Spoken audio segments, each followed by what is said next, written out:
Oke Mas Bro ya, sebelum kita lanjut ke videonya, saya akan ngasih pengumuman bahwa grup STS sekarang buka STS diskusi dan rekomendasi saham sesi 11. Bagi teman-teman yang pengen dapat rekom harian, swing pendek, scalping, dan beli sore jual pagi atau BSJP, Mas Bro bisa japri aja langsung saya di @fajardaily Telegram untuk gabung ke STS diskusi dan rekomendasi sesi 11, aktif tanggal 11 Juni sampai tanggal 8 Juli. Bagi teman-teman yang belum jelas, silahkan langsung japri saya aja untuk tanya-tanya. Oke, kita lanjut ke videonya. Assalamualaikum Mas Bro ya, kembali lagi kita di Fajar Daily. Dan kali ini kita akan ngobrol tentang bursa ya Mas Bro ya. Oke ya, bursa ini dijaga kok. Jadi Mas Bro itu santai aja bagi teman-teman trader yang baru-baru nih ya masuk. Wah, aman nggak sih kita beli saham di IHSG gitu ya? Menurut saya sih aman Mas Bro ya. Aman. Kenapa why ya? Karena IHSG ini akan selalu dijaga ya. Siapa yang menjaga nanti kita akan bahas. Nah, mungkin banyak teman-teman yang bertanya atau ada di benak teman-teman semua ya. Kenapa waktu IHSG naik banget kayak gini nih? Ya IHSG naik banget, jebret, naik cut gitu ya. Itu kan asingnya masuk banyak tuh waktu itu di sini ya. Waktu itu saya bikin rekomendasi itu kan asing masuk 1T, asing masuk 2T, asing masuk 3T waktu di sini nih. Tapi kenapa lokalnya itu terus jualan, guys? Malahan ya, kalau asing masuk lokalnya malah jual, nahan gitu, nahan biar nggak naik tinggi. Dan kebalikannya, kalau asingnya keluar, lokalnya nahan biar nggak terlalu dalam. Why? Kenapa? Karena itu namanya itu buat balance market, Mas Bro. Biar IHSG itu nggak terlalu ekstrim. Jadi naiknya nggak terlalu cepet tinggi, turunnya juga nggak terlalu dalam. Biar ya kayak retail trader kayak kita ini, retail kayak kita ini nggak terlalu roller coaster gitu loh, nggak terlalu deg-degan saat beli saham di IHSG. Terutama kan saham-saham besar yang bobotnya gede di indeks. Nah, jadi gini, banyak teman-teman yang mungkin berpikir kenapa sih kalau asingnya masuk gede gitu ya, asing masuk bertriliun-triliun nih.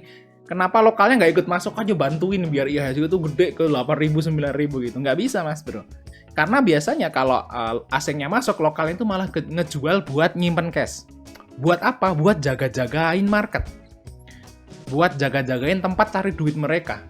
Kenapa? Kalau asing beli terus asing terus waktu itu bulan yang lalu kan beli terus, otomatis Mas Bro, mereka di puncak akan TP. Nah, kalau asingnya TP jebret, caranya TP gimana sih? Jualan. Nah, kalau jualan sahamnya turun, indeks juga ikut turun. Kalau saham-saham besarnya turun, indeks juga ikut turun. Nah, saat asingnya jualan kayak gini nih, crash seperti ini, lokalnya masuk. Lokalnya malah masuk. Asingnya keluar gede-gedean, lokalnya nahan. Biar nggak terlalu jeblos. Nah, kenapa kok dibuat seperti itu ya? Suka kebalikan gitu ya, lokal dan asing tuh. Karena biar IHSG itu nggak ditinggalin retail, guys. Nggak ditinggalin kita ya. Kalau naik kayak kripto gitu, naik tinggi gitu, tiba-tiba jeblos 99%. Naiknya 50%, jeblos 99%. Kan orang juga yang punya jantung lemah kan males kan masuk. Jadi kalau bursa ini ditahan asal, jadi santai. Pelan-pelan naiknya, turunnya juga nggak terlalu dalam. Kecuali pas waktu Corona kemarin, tapi tahun 2020 juga recover-nya cepat sekali. Seperti itu ya. Dijaga. Loh, kenapa kok bursa itu perlu dijaga gitu ya? Nah, karena ini tempat cari duitnya mereka, Mas Bro. Siapa? Ya orang-orang yang punya kepentingan di bursa. Ya contohnya big player lah. Misalnya orang-orang reksadana seperti itu kan. Nggak mau marketnya itu remuk. Karena kalau marketnya remuk ditinggalin retail semua, ya udah habis bursanya kan seperti itu ya. Nggak akan jalan sebuah bursa tanpa retail. Jadi retail tetap dijaga. Terus siapa sih yang dapat keuntungan dari bursa ini? Apakah kita doang nih TP dapat untung nih ya? Kita TP di saham dapat untung? Enggak, ternyata Mas Bro yang dapat keuntungan tuh ternyata pemerintah juga. Nah, contohnya ini Mas Bro. Tiap hari Mas Bro akan dikirimi financial statement seperti ini atau transaksi harian lah yang ada materainya gitu ya. Nah, siapa yang dapat untung? Ya tentu saja yang pertama itu adalah pemerintah, guys. Pemerintah. Nah, lihat di sini ada income tax. Income tax di sini. Saya aja yang seorang trader kelas kecoa Mas Bro, itu hariannya itu bayar pajaknya itu 800 sampai sejuta. 800-an Mas Bro, 800 900 kadang-kadang. Ya, bayar pajak hariannya. Apalagi kalau trader-trader pro yang udah gede-gede yang terkenal-kenal di sana ya, mungkin mereka bayar pajaknya sehari bisa puluhan juta guys, bahkan ratusan juta pajaknya. Tentu saja itu adalah penghasilan yang sangat besar bagi pemerintah. Makanya pemerintah itu punya kepentingan banget untuk jaga bursa ini tetap balance. Ini tetap santai aja Mas Bro ya. Tetap dijagain balance biar berjalan natural seperti itu. Pemerintah yang pertama yang dapat untung dari pajak. Terus yang kedua juga pemerintah juga dapat untung sekarang dari stamp, dari ini apa namanya matre. Setiap Mas Bro itu jual beli 10 juta Mas Bro dikenakan matre 10.000. Wah, ini gede banget Mas Bro, triliunan ini hariannya. Ratusan miliar lah. Pajaknya mungkin bisa triliunan sehari. Seperti itu ya yang masuk ke pemerintah. Nah, terus yang kedua, siapa yang dapat untung? Yang kedua adalah IDX atau yang punya IHSG itu. Nah, IDX itu dapat duit dari mana? Dari IDX fee. Setiap kita jual dan beli saham, itu IDX akan dapat IDX fee. Untuk jumlahnya ya tergantung dari Mas Bro jual beli saham. Seperti itu ya, ada persentasenya setiap sekuritasnya ada seperti itu. Terus yang kedua, yang ketiga yang dapat untung siapa ya? Tentu aja sih sekuritasnya tentunya. Sekuritasnya dapat untung dari fee jual dan fee beli. Biasanya fee beli dan fee jual itu mahalan yang jual. Why? Kenapa? Karena ada pajaknya, guys. Mungkin banyak teman-teman, fee beli 0,15%. Fee jualnya berapa sih? Fee jualnya 0,4% seperti itu ya. Kenapa kok lebih gede fee jual daripada fee beli ya? Karena di fee jual itu ada pajaknya, guys. Ada pajaknya di sini, lihat. Nah, ini dia yang bikin bobot berat karena pajak itu dikenakan saat kita jual saham, bukan saat beli. Kalau saat beli belum kena pajak.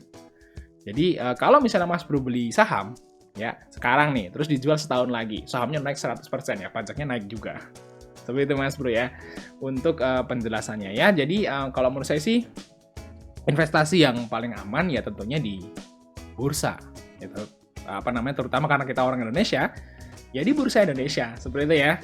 Karena yang kita tahu gitu, perusahaan juga kita paham. Misalnya beli Telkom, udah ada tahu ya, Telkom, yang punya Telkomsel, yang punya IndiHome seperti itu. Mau beli misalnya perusahaan dari misalnya SMGR, kita tahu bangun rumah pakai semen Gresik. Paham ya? Jadi istilahnya paling aman ya invest tuh di bursa Mas Bro, di saham seperti itu daripada di yang lain, misalnya kripto. Kita kan tahu kripto. Yami Time itu siapa? Kripto juga bentuknya kayak apa? Nggak jelas juga. Terus kalau kita main forex juga kadang-kadang nggak jelas juga Mas Bro. Nggak jelas juga ya, kita mata uangnya juga kita belum pernah pegang, seperti itu kan juga belum jelas. Jadi istilahnya kalau saya sih kenapa milih ke saham ya ini, karena saya jelas. Yang saya beli jelas. Misalnya saya beli INDF atau ICBP, saya beli ICBP, udah jelas tuh di Indomaret ada tuh yang jualan Indomie seleraku. Terus misalnya saya beli Mayora, kodenya MYOR. Ya, MYOR. Udah ada tuh yang jual beng-beng ya di situ ya. Terus kopi Torabika itu dari Mayora. Jadi produknya udah kita konsumsi everyday gitu ya. Terus misalnya Mas Bro beli ASI Astra. Mas Bro mobilnya apa di rumah? Toyota kah? Nah, berarti Mas Bro bener nih. Produknya udah jelas. Perusahaannya dogrok di sana, kantornya gede, karyawannya ribuan. Terus kadang-kadang produknya juga Mas Bro beli. Ya udah, kita beli sahamnya kan juga santai. Dan bursanya itu juga udah dilegalisasi oleh pemerintah, udah dilindungi pemerintah bursanya. Perusahaannya yang kita beli jelas, barang yang kita beli jelas, pasarnya udah dilindungi juga oleh pemerintah. Jadi sangat aman Mas Bro, bursa efek ya. Beda dengan yang lain, investasi misalnya kripto, forex seperti itu kan, kadang-kadang masih ada pro dan kontra. Oke, mungkin itu aja Mas Bro curhatan kita hari ini ya. Semoga bermanfaat dan saya mau pergi lagi. Sampai ketemu di video berikutnya guys.